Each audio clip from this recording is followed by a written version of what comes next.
Hey, what's going on? It's Ranesh, and I'm super excited about this one because I want to talk to you about how do you leave anything? How do you leave anything? Maybe you're in a job that you just hate, or a situation or an environment, and you know you have to leave and you got to get out.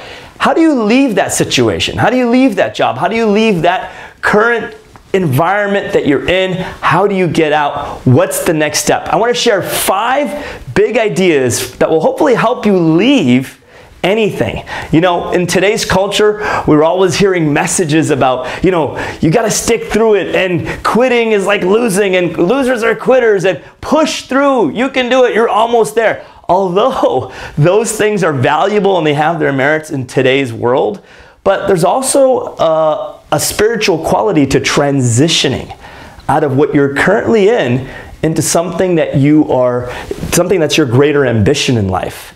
You know, if you're just stuck where you're at, or if you feel like you're stuck, and if you feel like you're just not getting the growth that you really need, then you're really underserving yourself and you're underplaying in this game, because if you're not going to be getting that enrichment with your environment, and if you're not going to get that fulfillment from where you're at, it's going to be harder for you to serve on a world class or that top level, and to serve and to be your best for other people around you, right? So sometimes we have to leave, not so much because we're quitting, but because we've just outgrown a situation, and it's just kind of taken its course, and we've outgrown it, and we're growing, and we have these new ambitions. So I want to share 5 ideas that are really going to help you move through and navigate through this path, so that way you can leave wherever you're at. So the first big idea is this. This is a big one. This is a big one. Is you do not need the permission to leave from someone else. Okay? So give yourself that permission to go. Give yourself that permission to go and get clear on where you want to go. Get clear. We already know that you may not like being where you're at, but where do you want to be? Get clear on that and give yourself that permission to go. And one way to kind of do this is to realize, what are some of the push-pull factors in your life? Things that are pulling you, that are calling you, that are within you, you feel this kind of pull towards them. Those are the things that you got to do more of in your life. And you have to give yourself the permission to do the things that are kind of pulling at you. Not so much that you're pushed to do, but what are the things that are pulling at you in life?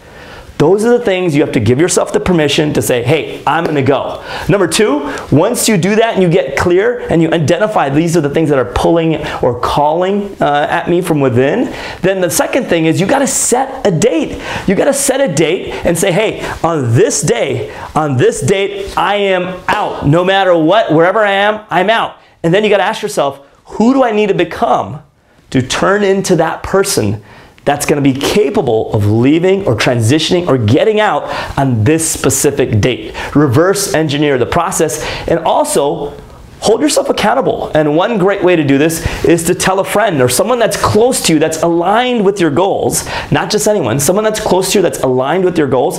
Let them know, hey, this is what I want to do. I want to leave by this date, by this time.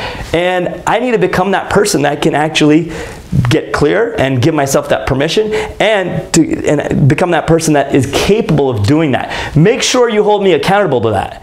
And that's really big. Set that date and hold yourself accountable by not only you envisioning it, but having someone close to you giving them that same date, so they know they can hold you accountable and look out for you there. Number 3, the second thing is realize that, you know, this whole process of transitioning or leaving this current situation is not automatic. It is not automatic. It is really, it's intentional. It's not going to happen on its own. Yeah, you may get fired from where you're at. Something may happen that's, you know, extraneous to what you don't predict, or something just random. But this is an intentional process.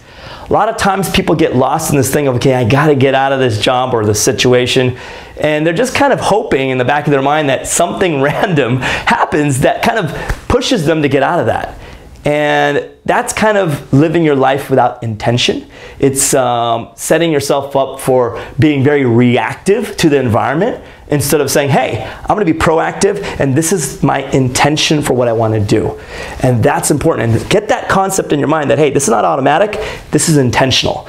And then the fourth thing is this, you're gonna run into this. You are gonna run into this. People are not gonna accept where you wanna go or why you wanna leave, or they're gonna give you some concerns or issues or pushback on it. But people will not accept it until you commit. And this is a really refreshing one because you'll see that as soon as you commit to it and you set that date and you're ready to go and they know you're serious, then they too will accept your next move, right? So don't look to others, don't look to like cues from other people to get that acceptance or that validity or to validate what you want to do. Realize they're not going to accept it until you commit. And even after you commit, you're going to have to show some sustainability there. You're going to have to commit. And once you start doing that and you sustain that commitment for a period of time, others will start getting on board and they will accept what your new growth or your new reality is as well. And number five, do it with grace. Do it with grace. Whatever situation it is, I guarantee you there are some things that you may like about it. You know, nothing is ever one-sided, and you have to be very graceful in exiting something because there are things and emotional attachments that you may like about that situation. Emotionally, there may be like 10% of the things in there that you really like, that you enjoy. Maybe it's a job, but you like the people in it. Maybe it's an environment and you like the weather, but you just don't like, you know, where you're at, right? So there are things that you are emotionally attached to in your current situation. Be careful and don't let those emotional connections, those emotional attachments hold you to where you're at.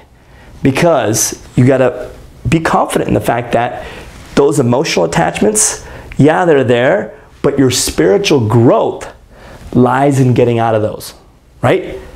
Make sure that those emotional attachments are managed with this mindset of, hey, yeah, there are things I like here, but my true growth, my true movement forward really lies in just me getting out of there. And as you transition out, realize this, that, you know, everything starts at nothing. Everything starts at nothing. You know, when you jump into a new thing, you're now going to be at the base of that. You're not going to have to work your way back up. But I'll tell you this, as you jump into that new arena, that new relationship, that new job, or that new item in your life, or that new agenda, as you kind of work yourself, it's brand new, as you work yourself back up to where you can be, spiritually, you've already grown because you've already committed to transitioning out. So I hope these 5 ideas are going to help you. Just to review them really quick, give yourself the permission to leave. Give yourself the permission to transition. Don't look at it like you're quitting. You're leaving and you're transitioning and you're getting into something that's a higher ambition, a higher calling within you. Realize that focus on the things that you're pulled toward. Focus on the things that are calling you, that are pulling you. Those are important. Second, set a date and hold yourself accountable by telling someone close to you. And third, realize it's not automatic. Realize this is an intentional process. Fourth, realize that other people accept when you commit and you sustain that commitment. And 5, leave with grace. Make sure you're leaving gracefully. Don't let those attachments, those emotional attachments hold you back. Realize that, you know what? There's a bigger calling, a higher calling, and you owe it to yourself to honor it and to go for it and to start. So I hope this video served you. Thank you so much for watching. Like it, share it, leave me a comment. I love reading all your comments. Thank you so much, and I will see you in the next one. As always, live inspired and have an incredible day.